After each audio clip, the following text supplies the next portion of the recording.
From the Cooper River in Pennsauken, New Jersey, it's the afternoon session of the Ivy League Rowing Championships on the Ivy League Digital Network. We will crown an Ivy champion, and we'll bring you 10 finals over the course of the next 2.5 hours.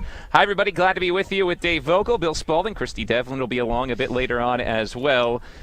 Dave, we had a great morning of racing. We saw some really close finishes. We saw strong performances from some of the teams that may not necessarily be traditional Ivy League powers, but the University of Pennsylvania, for example, fared very well, getting all of its boats into grand finals.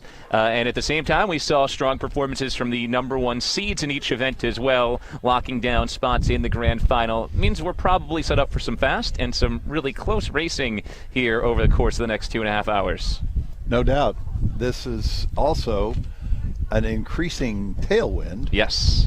And that's, you're going to hear it on the microphones. We're going to get a little bit of wind noise, but it's also probably going to favor rowers who have a little more height.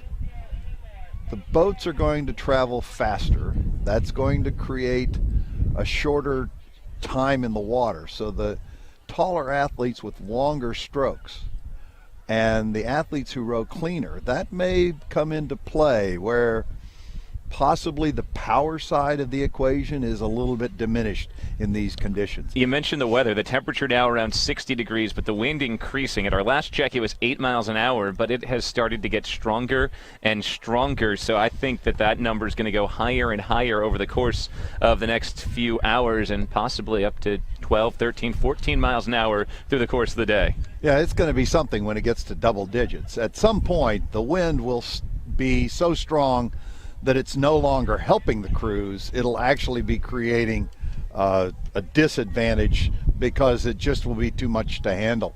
You'll start to get some more waves on the water and a few things that might actually impede the performance. However, right now I would expect that this is about optimal for this particular course. It's really fast. We've got a little bit of chop, but nothing that's going to be beyond the skill level of these athletes. And yeah, that's gonna compress the racing. Not a lot less time to get out in front. Probably the margins will be significantly smaller than they would be if we turned the race around and rode it into the wind. Our first event is the third Varsity 8 Grand Final. 7 teams will race here, so it'll be a very crowded track. We'll have Harvard's 4th varsity boat, Cornell, Brown, Yale. Harvard's 3rd varsity boat, Princeton, and Dartmouth. 8 points for first place, 7 for second, 6 for third, so on and so forth all the way down. We'll start with the lineup for Cornell, rowing out of lane number 1, though Harvard Radcliffe will be to their left with its 4th varsity boat rowing in lane number 0. But we'll start with that Cornell lineup as we'll bring you all 7 lineups here heading into this race. Big Red out of Ithaca, New York. They come in with a team looking to get some points, move up into the team standings overall. Their 3rd varsity lineup has Coxon Denise DeJesus, a junior, freshman Katie Bowers, the stroke, freshman Cassidy McGovern in seat 7, then it's Grace Mastriani in seat 6, joined by senior Kathleen Nayer in seat 5, sophomore Jackie Gassard in 4, Alora Ataya in 3, freshman Mackenzie Person, and the bow is freshman Hannah Gutzman. Lane 2, it's Brown. The Bears come in ranked 3rd in the region. Their 3rd varsity's Coxon by sophomore Hallie Fishman. The stroke's only a freshman, Andrea Bernhardt, joined by Tessa Mackey, Catherine Porter, Bonnie Marcus, Katya Skoshmara, Julia Rothfield, freshman Julia Lynn, and the bow is a sophomore Valerie Rico. Next to Brown is Yale, rowing in lane number 3. And the 3rd varsity lineup for Yale, the Coxon's Hannah Malzahn. The stroke is Katie Gleason. Hannah Knight is in seat 7. Casey Windsor, a senior, in 6. And it's a youth down the rest of the way. Freshman Claire Grundig in 5. Lane Unsworth, a sophomore, in 4. Freshman Hannah Smith in 3. Adria Sion Guzman, a freshman, in 2. The junior bow is Anna Heckler. Harvard University's 3rd varsity boat, the Harvard Radcliffe 3V, rows in lane number 4. So their 3rd varsity 8, sophomore Kat O'Donnell is the coxswain, freshman Elizabeth Rowe is the stroke, Liz Kemp, sophomore, joined by Charlotte Medway, freshman Georgia Seidel, senior Rachel Milam, sophomore Emma Orcutt, sophomore Maria Spillane, and junior Jill Sekurka. After Harvard's 3VA, it's Princeton's group, the Princeton 3V for the Tigers. And they are ranked number 2 in the region, just behind Yale. Princeton's 3V. Coxon by Kristen Albrecht. Senior Bridget Jakes is the stroke. Then it's Jessica Dyroff, Anique Nyman, Greta Miller, Maddie Pollock, Amelia Stuckey, Katie O'Malley, Nicole Neville Jr. is the bow. Teams are off and rolling here, so we'll bring you the lineup for Dartmouth, rowing out of lane number 6. Big Green have this only grand final for the third varsity. The rest of their teams will be in petite finals later on. They're coxswained by Naitaya Thakor. They have Maggie Stiefvater, Justine Comack, Taylor Daly, Grace Ryan, Alexandra Stankard, Emma Gustafson, Addie McKenzie, and Emma Winson. And rounding out the lineups is the Harvard 4th varsity or 3rd varsity B group for Harvard Radcliffe, with Lisa Chili, the coxswain, Elizabeth Ashford, a sophomore stroke. That's Bella Gomez, Jean Oliver, Cameron Decker, Mackenzie Curtin, Varsha Varman, Erin Ozturk, and Molly Moore rounding out the lineups, with 7 teams racing wide here on the Cooper River.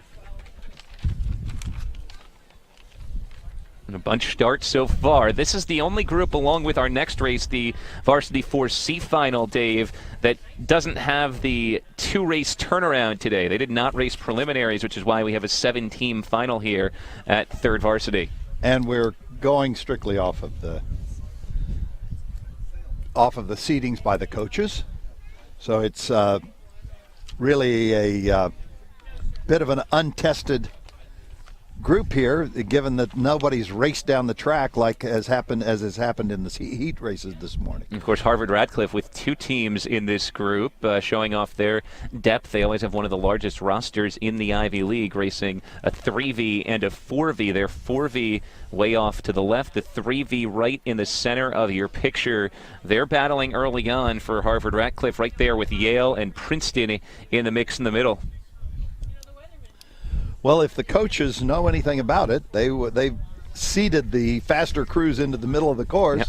And we'll see how their knowledge holds up. Obviously, they've been racing each other, and I think they've given their best effort to make sure we've got a competitive field bunched in the middle. It should play out kind of like a flock of geese going down, with the middle lanes leading, and then the boat. If it's true to seed, the boats would trail off behind that. Though the Ivy League championship is determined by the winner of the Varsity 8 race, as we get a look from up close, with there's Cornell stroking along. There are team points and a team trophy on the line. So in the team race, 8 points for first in this race, 7 for second, 6 for third, 5 for fourth, so on and so forth, all the way down to 1 point for 8th place. So these races all add up. There's Yale on your left, Harvard Radcliffe's 3rd varsity team on your right. Yale's at 37 right there with Harvard. Brown looking very strong as well. Brown is just to the left of Cornell, so you see the red of Cornell. From this vantage, it looks like Brown may have the lead, although the video boat is trailing significantly behind. Lanes 0 and 6 are defining where the video boat gets to go. 3rd varsity group for Brown, again coxswained by a sophomore, Hallie Fishman. This is the future of Brown. When you look at this 3rd varsity, they have 5 freshmen, including the stroke, in this Brown group. Well, they're rowing at 35, and they look really sharp. And there's a close-up of the Harvard Radcliffe entry.